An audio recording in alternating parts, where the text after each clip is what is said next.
that one obviously is where the end is. So we're going to go ahead and unwind a yard so that I'm ready to move. And then I'll just take this and wrap it around so I know where the end is for next time. Okay, so far we've been using chenille needles. Now we are about to use a bullion knot needle. If you are unaware, bullion knot needles, chenille needles are great. They're sharp and they have a great big eye, so they're easy to thread. But the eye, it gets wider up here. If I were to somehow zoom in super close so that you could see, the needle is thin right here and then it gets really fat right here where the eye goes through.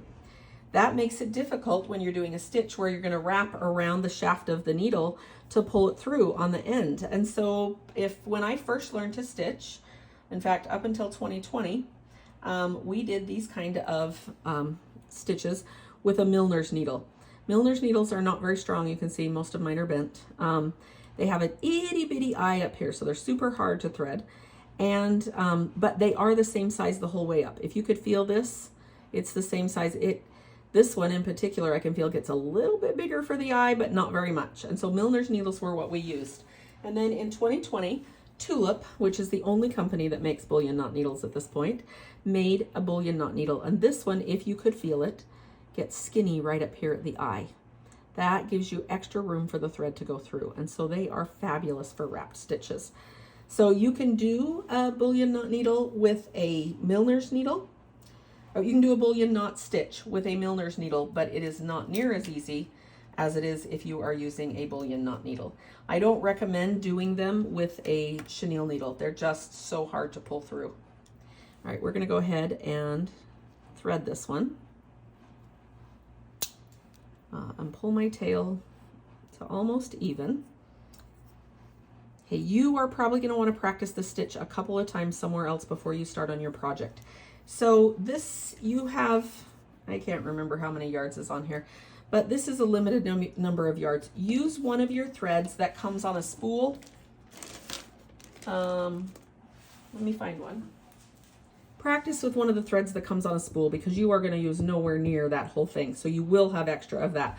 Whereas when they come on smaller bits like this, you may not have extra.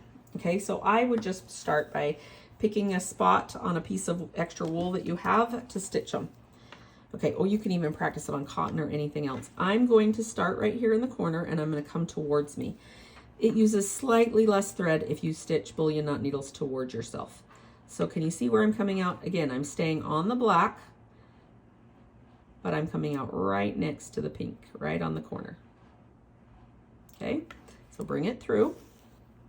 Okay, for a bullion stitch, we want to take a bite. So move down and take a bite and then come back out right next to where you came out before.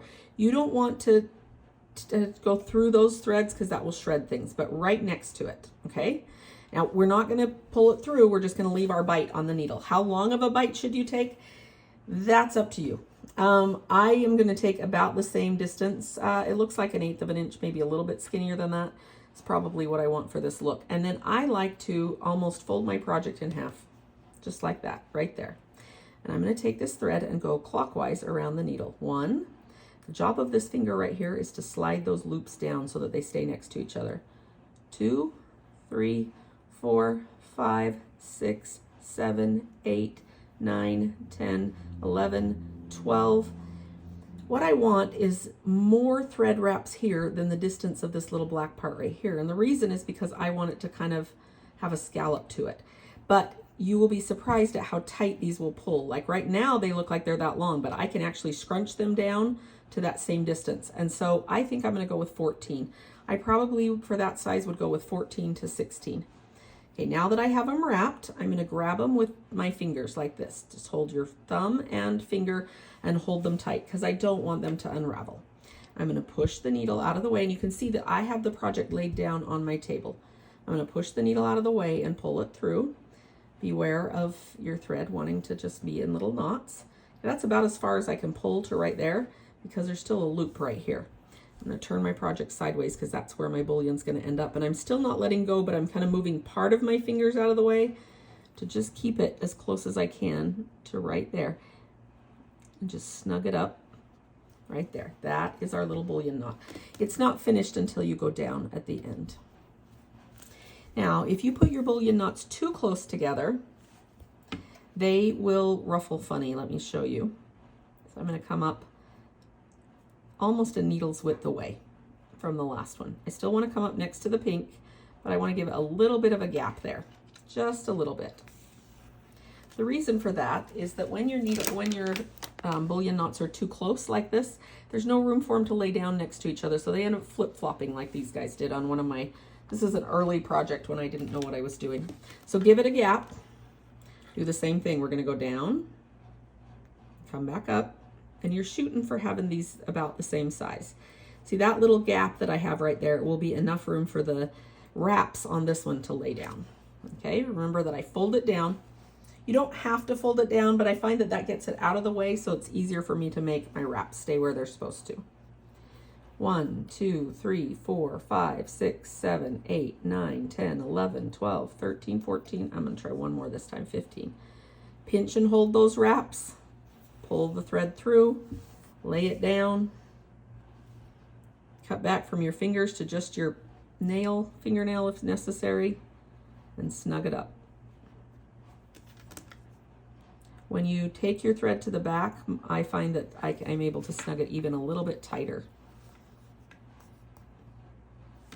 Right there. Again, leave a little bit of a gap. Come out again. So now you got the bullion knot needle down, or bullion knot stitch down, right? No, you'll need to do a lot more than this. So technically it's a bullion knot stitch even if it's straight. So when we're working on projects where we make like a little bumblebee out of them, then we don't want them to be scalloped like this. We want them to be straight, so we'd have a few less wraps. Sometimes we want to turn them into a petal, so I want them to start and stop in the same spot, and then I would take a shorter stitch and more wraps so that I would get more of that loop. And sometimes that's called a bullion knot loop.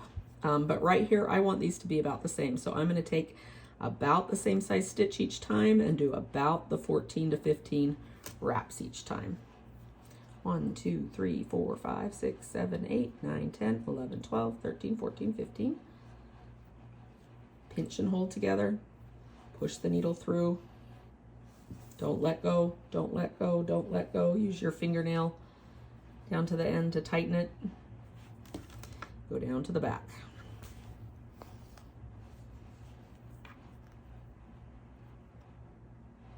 Give yourself a little gap. If you were to go the other direction, like start at the bottom and start making bullion knots as you work your way towards the top. See the back side of this one, I don't know if you can see that, has a straight line and then a short line each time, a straight line and a short little one each time. If you do it the other way, you end up with about 3 layers of thread back here. That's really all of the extra thread it uses, but this is the most efficient way, so I always have you work it towards yourself. Okay, fold over. There we go, I had too much tail. If you find that this is getting a little twisty, pick up your old project and drop it and let your thread unwind. And it'll unspin, and then you can go back to it and you won't have as much trouble. So let's try that again, now that my thread has unwound. So I need to take a bite, come out where you went out the last time, really close to it. Fold it over and do your wraps. 1, 2, 3, 4. Whoop. If they come loose like this and you can't get them neatly back together, because they do need to be, when they get spread out like this, if you were to just slide them down, now some of these are looser than others, just unwind the whole thing and start again, because you want them to be neat. 1, 2, 3, 4, 5, 6, 7, 8, 9, 10, 11, 12, 13, 14, 15. Grab a hold of it, pinch it, pull through. Don't let go, don't let go, don't let go, and use your fingernail and let go at the very end. When you go to the back, you'll pull it a little bit tighter and make that a little more snug. Okay, so what do you do when you get to the corner? Well, you hope you time it right, but if not, you can do one that kind of wraps around the corner. Just make sure it's long enough that it fits in with the others. I'm going to shoot for 2 more right here. It's something you need to kind of plan ahead. I'm going to shoot for 2 more. Both of these are going to be a little bit longer than the ones I did above. And if they're a little bit longer, I'm probably going to put 2 extra wraps on so that they end up sticking out just as far. 3, 4, 5, 6, 7, 8, 10, 11, 12, 13, 14, 15, 16, 17. 2 wraps is actually not very much longer, but I think it'll give it just enough that even though it's a little bit longer of a stitch, it'll have about the same, it'll stick out just about the same amount.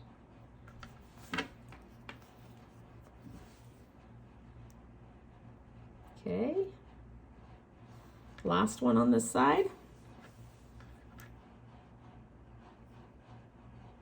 Down in and come back out right next to where you started. Fold it over. 1, 2, 3, 4, 5, 6, 7, 8, 9, 10, 11, 12, 14, 15, 16, 17. Grab a hold and pinch the wraps. Pull your needle through. Lay it down. Use your fingernail to snug it up that last little bit.